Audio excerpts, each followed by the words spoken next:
The morning sun filtered through the thin white curtains, landing softly on the hardwood floor of the Miller house. Dust floated lazily in the air, visible only in that golden light. The house had stood for nearly 40 years, filled with laughter, birthdays, holidays, and quiet dinners. But now it stood quieter than ever. Sarah Miller, 58, stood in the middle of her living room with her hands on her hips, looking at the clutter that had gathered over the years. Boxes lined the walls, filled with old memories, photo albums, toys, books, and clothes that no longer fit anyone. She sighed deeply. It wasn't just cleaning. It was saying goodbye, piece by piece, to a life that had already changed too much. Her son, Ethan, 28, had come home for the weekend to help her. He'd driven down from Seattle the night before, where he worked long hours as an architect. His visits had become rare lately. A phone call here, a message there, but not the kind of visits that filled a room with conversation. When he called last week and said, "Mom, I'll help you clean up the house," Sarah had felt both grateful and nervous. It had been too long since they'd spent real time together now. She watched him move around the room, tall and quiet, opening drawers and sorting through old things with a kind of cautious care. He was his father's son, serious, focused, and gentle. "Mom," Ethan said, pulling an old sweater from a box. "This was Dad's right." Sarah nodded without looking. He wore that every winter. Wouldn't get rid of it even when it started to fall apart. Ethan smiled faintly, folding it neatly before putting it aside. He was stubborn. "So are you," she replied with a half smile. They both laughed softly, but the laughter faded quickly. The air was thick with memories. Sarah could still hear her late husband Michael humming in the mornings, calling out for his coffee, teasing her about her obsession with cleaning. 2 years had passed since he was gone. But his voice lived in the corners of this house, in the squeaky floorboard near the kitchen, the dent on the old dining chair, the smell of cedar from his jackets that still hung in the closet as the morning went on. They worked quietly. Ethan carried boxes down from the attic while Sarah sorted them on the living room floor. She found photo albums, postcards, and even a small wooden box filled with their son's childhood treasures. Seashells, toy cars, and a medal from his first school race. "Remember this?" she said, showing him the medal. He laughed softly. "I came second that day.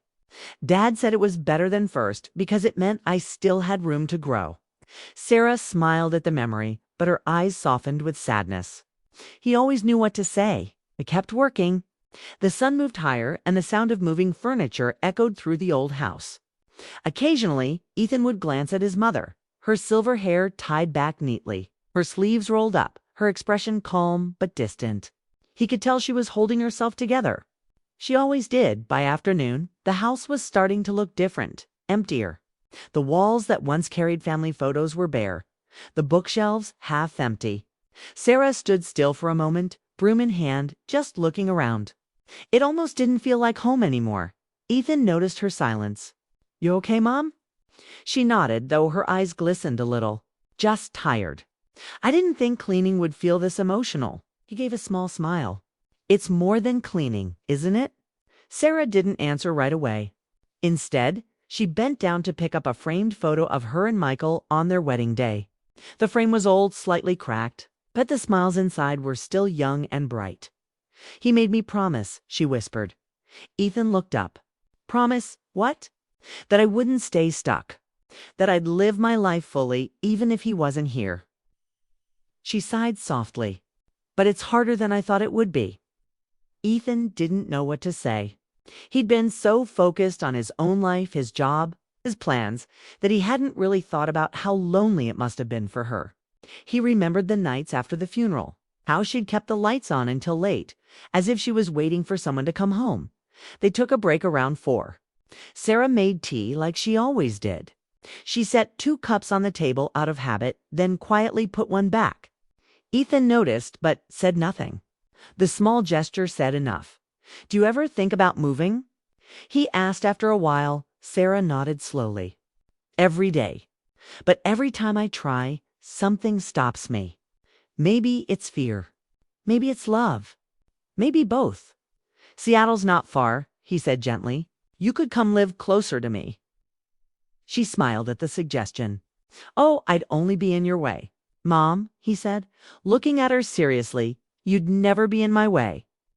There was silence after that, a warm kind of silence. Outside, the wind rustled the maple trees. Inside, the clock ticked softly. Sarah leaned back, her eyes half closed, lost in thought. Ethan looked at her and realized how much she'd aged in the last 2 years, not just in appearance, but in spirit. She had become quieter, slower, more careful with her words when they returned to cleaning. Ethan went to the attic again and found a box labeled Letters. He brought it down and placed it on the dining table. Sarah froze when she saw it. "You kept them," she whispered. Ethan opened the box carefully. Inside were dozens of handwritten letters tied together with a ribbon. Some were yellowed with age, others newer. "Dad wrote all these to you." Sarah nodded. "He started when we were dating. Even after we got married, he'd still leave little notes for me. When he was away for work, he wrote every night." Ethan smiled softly. "That's rare." "It was love," she said simply. He sat across from her, watching her fingers trace the edges of the old envelopes. There was something almost sacred about it, like she was holding her whole life in those letters. After a moment, she looked up. "Do you think people love like that anymore?" Ethan thought for a moment. "I think they try, but maybe not with the same patience." She nodded, as if the answer made sense.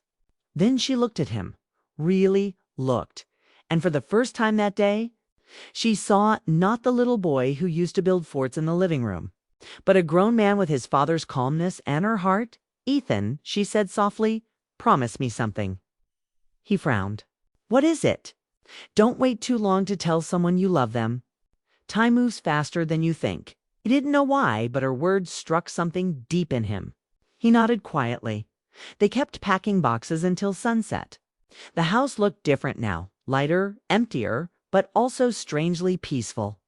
Sarah stood by the window, watching the sky turn gold and pink. The reflection in the glass made her look like the younger woman she once was. And for a moment, she smiled at the thought. Ethan came beside her. "You sure you're ready for this?" She exhaled slowly. "I think I have to be."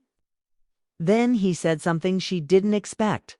"Mom, maybe it's time you stop living like you're waiting for Dad to come back." Sarah froze. She turned to look at him, her heart thudding. He didn't say it cruelly. His voice was soft, almost tender, but it hit her hard. He continued, "You don't have to forget him, but you can still live. You deserve to be happy again." Her throat tightened, and for a moment, she couldn't speak. She turned back to the window, blinking back tears. The sky outside was fading into twilight, and in the reflection, she saw both her past and her future, one hand still holding the past, the other uncertain about letting go. She whispered almost to herself, "Maybe you're right." And though Ethan didn't say anything more, he placed a gentle hand on her shoulder, a small gesture, but one filled with understanding.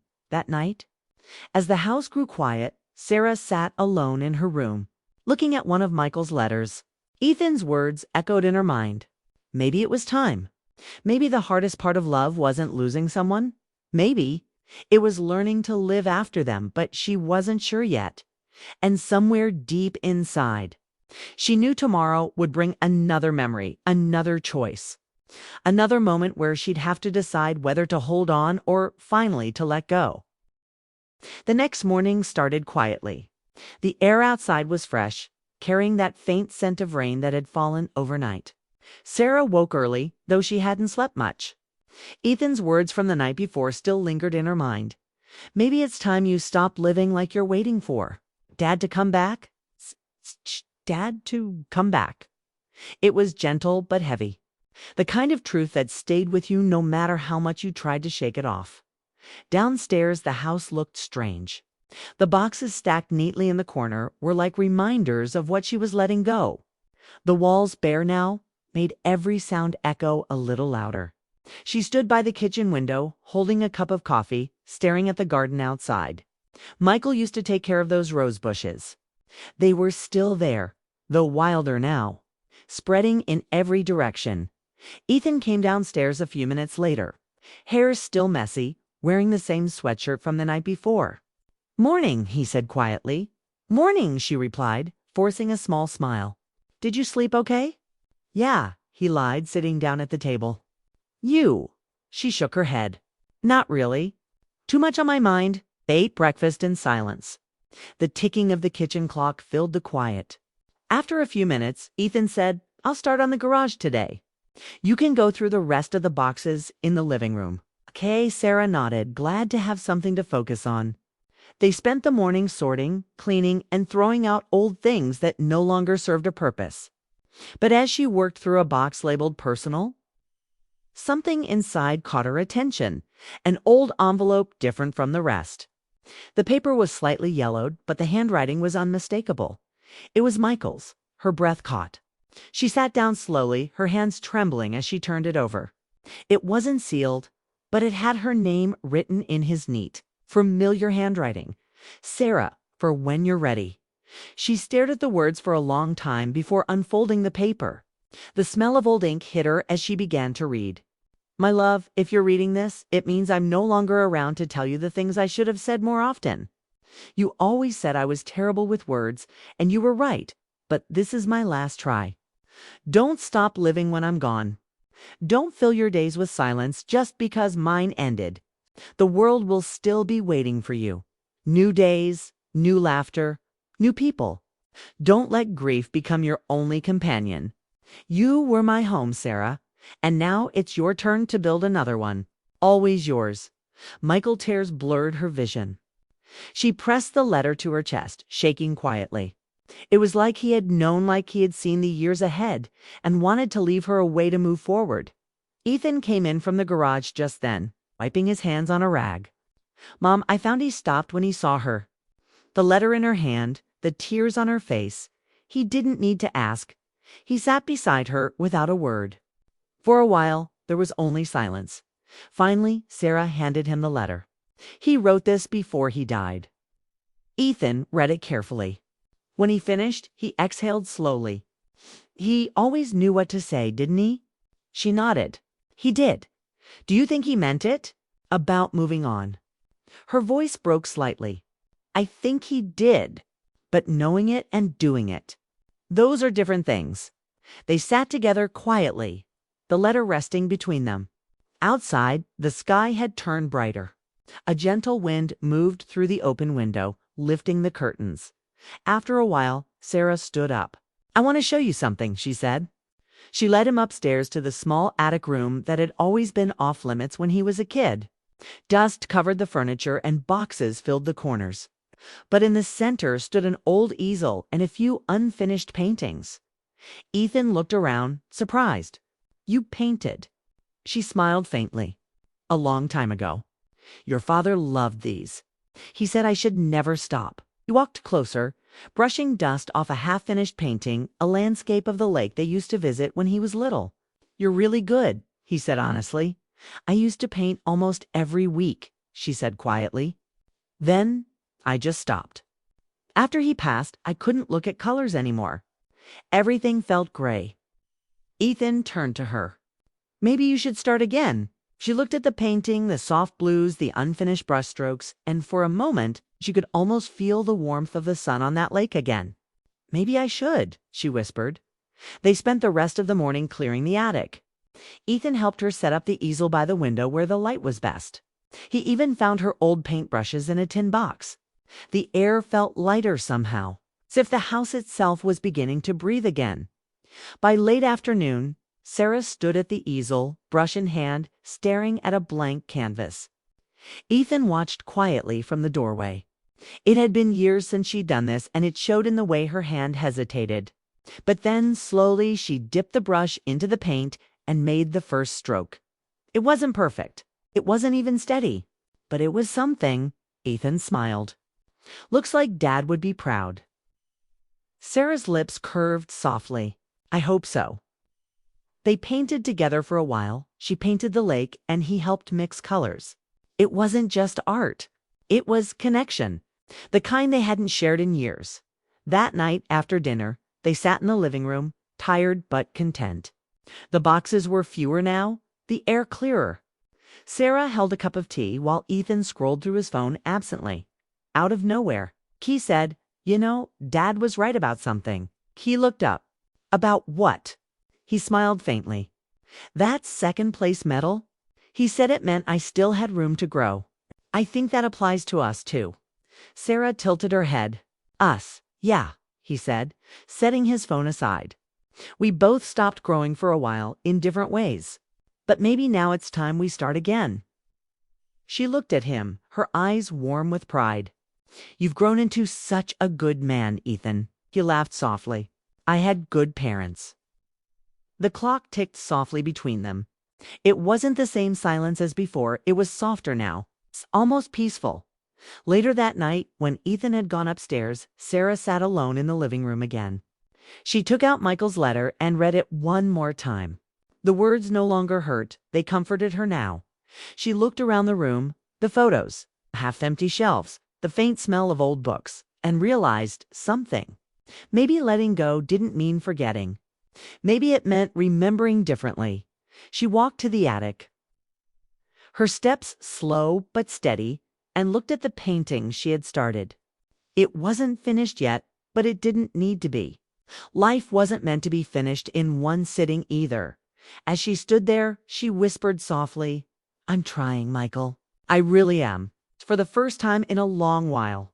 She smiled, not the kind of smile that hides sadness, but one that lets the light in. The next morning, she woke to the sound of rain tapping softly against the windows. She made breakfast for both of them, humming quietly, something she hadn't done in years. When Ethan came down, surprised to hear her humming, he smiled. "Someone's in a good mood," he said playfully. She shrugged, handing him a plate. "Maybe I just decided it's time to live again."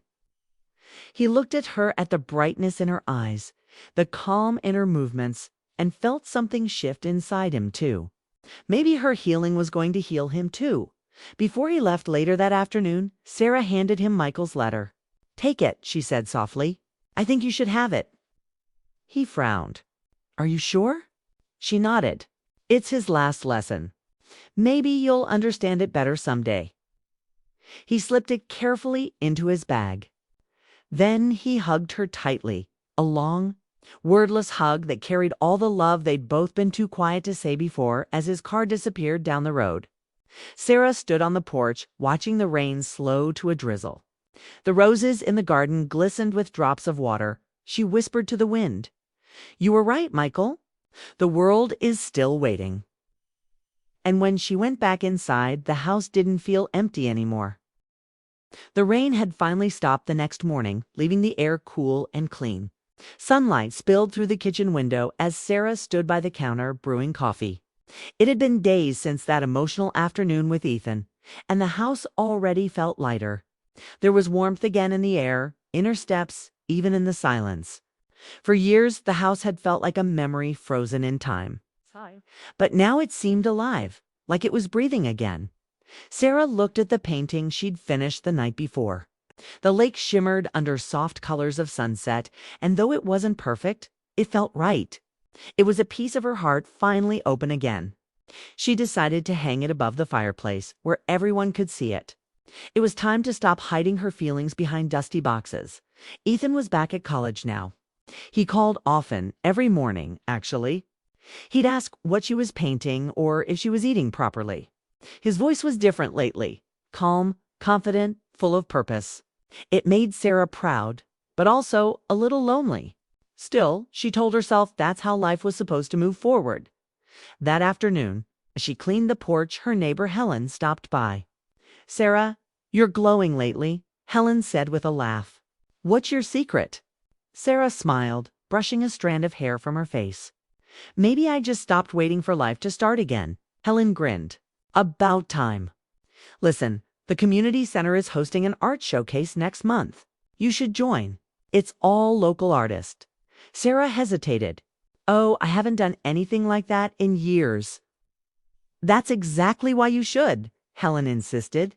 "You're talented. People need to see your work." That night, Sarah sat by her easel staring at a blank canvas. The idea of showing her art made her nervous. But Michael's letter echoed in her mind, "Don't stop living when I'm gone." Maybe this was her chance. She smiled softly and dipped her brush in color. The days passed quickly. She painted every morning, each brushstroke bringing her closer to something she hadn't felt in years: peace. The paintings filled her walls, bright and full of emotion. Some were landscapes, others abstract, but all of them told a story of loss and rediscovery. One afternoon, as she was cleaning her brushes, she heard a knock at the door. When she opened it, a man stood there holding a small package. He looked about her age, maybe mid-50s, with kind eyes and a friendly smile. "Delivery for Sarah Moore." He said, "That's me," she replied, taking the package. He nodded toward the easel behind her. "Are you an artist?" She hesitated, a bit shy. "I used to be. I'm getting back into it." "It's wonderful," he said warmly. "My sister paints too. She says it's therapy for the soul." Sarah smiled. "That's exactly what it feels like." He glanced around, noticing the vibrant paintings. "These are beautiful. You've got real talent." She felt her cheeks warm. "Thank you. I'm still learning again." He handed her the delivery note. "Well, I deliver around this area a lot, so maybe I'll see you again." "Maybe," she said with a smile. After he left, Sarah felt something she hadn't felt in a long time: curiosity about someone new. She laughed at herself quietly. "You're not 20 anymore," she thought, but the warmth stayed with her through the evening. The next few weeks were busy. Sarah prepared for the art showcase, finishing one painting after another. The house was full of life again: brushes, canvases, the faint smell of paint mixing with the aroma of fresh coffee. Every evening she'd send photos to Ethan. He'd always reply with encouragement. "You're amazing, Mom." Finally, the day of the showcase arrived. The community center was decorated with strings of warm lights and local art lining the walls. Sarah's hands trembled as she hung her pieces, 3 paintings, representing a part of her healing journey. People stopped to look. Some complimented her use of color. Others asked about her inspiration.